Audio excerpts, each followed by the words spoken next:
here with a special tool, and we're going to try to aim it in the flywheel to walk up the crankshaft and to be 100%. And as you can see, we are a little bit further from the hole, so we okay, like that. This time tool gets really tight in the hole and soaking up the crankshaft pretty good. In the number 1, you can clearly see the piston from above. And now we're going to go to the number 6, which is once again at top dead center. So we are 100% sure that the crankshaft is worked. First, remove these 2 bolts. Actually, this is not sub bolts. I forget how to keep the intake camshaft. As you can see, we need just a little bit of gravitational force to walk it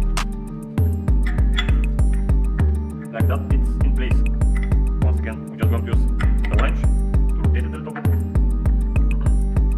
like that. And now we're going to install the bolts, so to be sure that they will stay in place.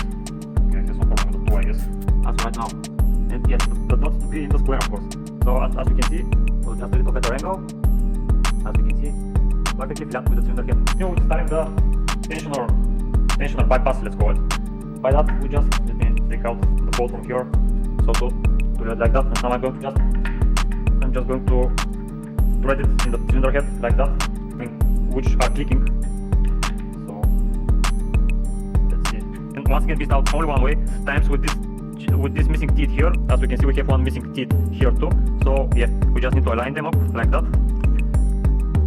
and now just press them in like that. And as you can see, when we push up the, let's call it the piston or valve, we are moving up this teeth. I just want to show you with the balance plate how the piston is aligning.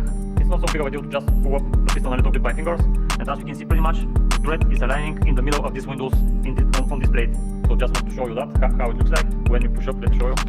Right now, the piston is touching the plate. Let's show you. I'm pushing it all the way. And the threads are pretty much in the middle. So for the next step, we're going to continue with these 2 gears. And for this purpose, we're going to use this special tool, which can move a little bit like that, which is going to help us a little bit. This gear should be installed like that. The bigger portion of the sleeve should go inside the camshaft. So we're going to install it like that. I'm saying that because this time the diameters are the same on the both sleeves. This is why I'm saying it. And now the chain should go like that, or no? It's not always happen from the first try. So yeah, like that. I'm going to take the other piston, which is the same, and I'm going to align it with the missing tooth. Once again, we have a missing tooth on it, like that. I'm going to take this and I'm going to try to aim it in the engine. So kind of tricky installation. We should try to aim this missing tooth. We have a missing tooth here on the intake camshaft, and we should try to aim our missing tooth, which is right here. And we should try to aim it. So as I told you, it's going to be a little bit tricky to film it.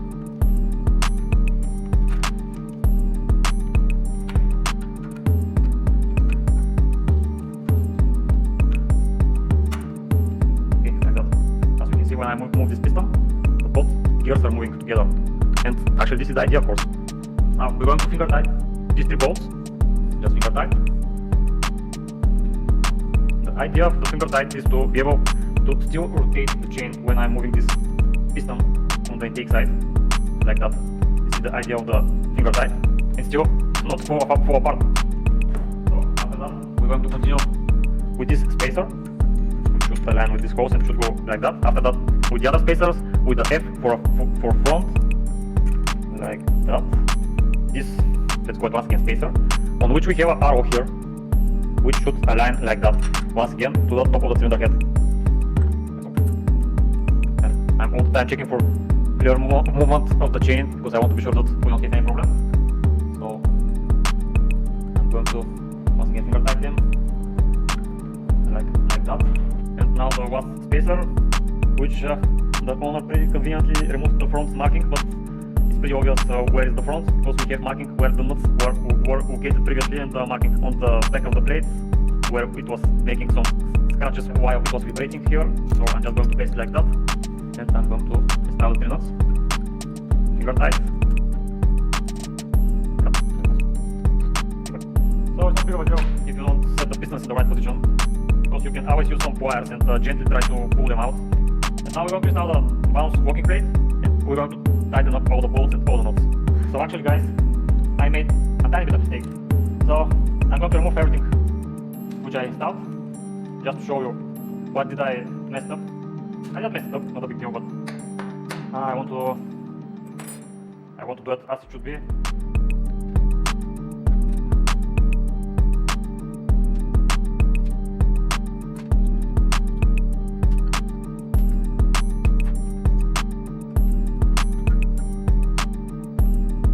So, the thing that I didn't do right is these three studs. I didn't torque them to the right spec, and the right spec is 20 Nm. So, let me adjust my torque wrench. Previously, if you remember earlier in the video, I torqued them to 15 Nm. So now I'm going to torque them to exactly 20 Nm. So let's see, 5 Nm, is 5 Nm going to move even a little bit? So let's see, 5 Nm more. No, they didn't move. So let me show you guys, just to prove you. I'm exactly at 20 Nm. And previously we torqued it to 15 and the stud didn't move a bit. So I guess not a big deal. But I need to recheck it to be 100% sure that everything is torqued to spec. So better safe than sorry. Let's reassemble everything back together as it was, as I show you in the video. So pretty much everything is back together. The only difference is that I torqued the studs for the main gear 20 Nm and everything is assembled as I showed you previously. So as you can see, 1 second to adjust a little bit the tension of the nuts. I will torque them like that. As you can see, we are able freely to move our chain like that. Of course, the exhaust one is not going to move because we don't have tension right now and it's not doing enough pressure so to make this chain move. But when we torque everything, believe me, it's going to move it. So, as we saw previously, maybe some of you didn't notice, but we were missing the studs for the bounce. So I grabbed them and installed them on the cylinder head. Just a tip: these studs should be really careful installed. They need really small force to install them. Don't go with 10 Nm or something like that. They need just a small tension when you're installing them, because this is aluminum head. You're going to easily stretch the threads inside the cylinder head, and yeah, you're going to need to figure out what you're going to do after that. So after assembling everything, we're going to continue with the timing chain, the adjustment timing chain for the bounce. So let me position it a little bit better and install it.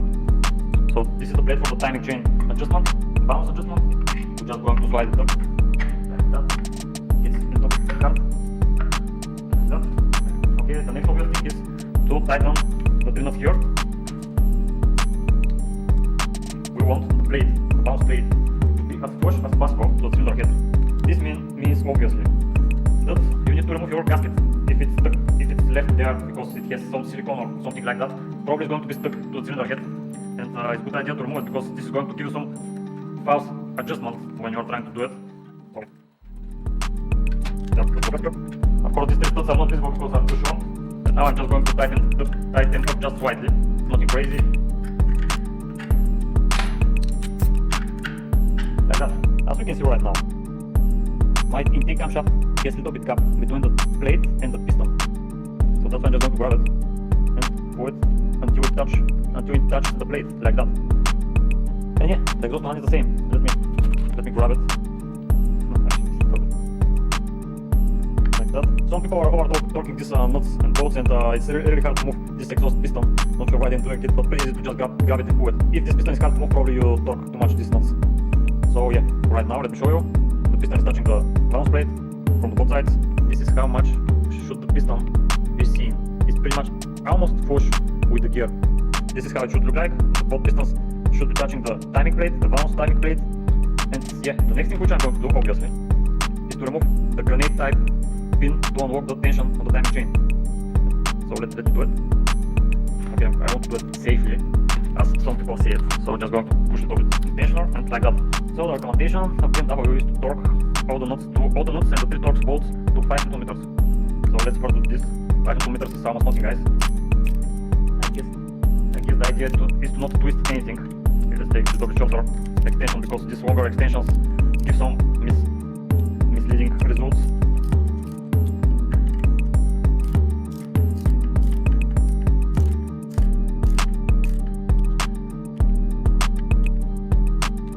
For the camshafts, and of course, pretty obviously, rotate the engine 2 times and see is everything aligning as it should be. We're going to do this with a timing plate. Okay, let's start with the timing pin. I'm just going to leave it like that. It's not touching the flywheel, so it's not going to be a problem to leave it like that. Because after that, we're going to want to install it back in and see if everything okay with the timing. Okay, so let's rotate the engine. We should rotate it to the right. Right now we are missing the spark box, which means it's going to be much more easier.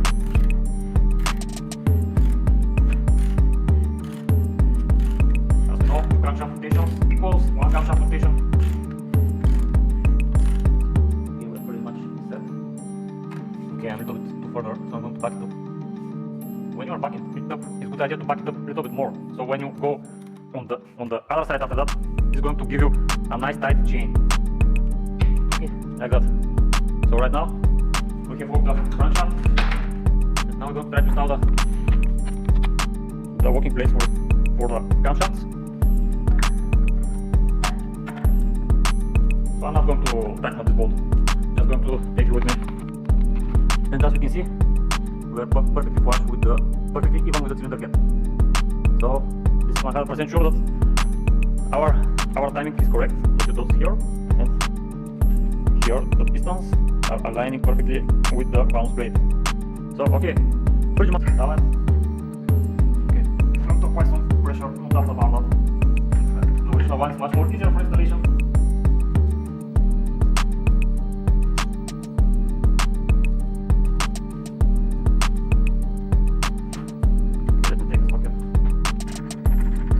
I'm going to torque this to 70 Newton meters. Okay, so 70 Newton meters. And the thing that I like to do when it's on the tensioner is to rotate once again the engine. Pretty much never had an issue with that, but I want to be 100% sure that everything's okay. This is just my thing.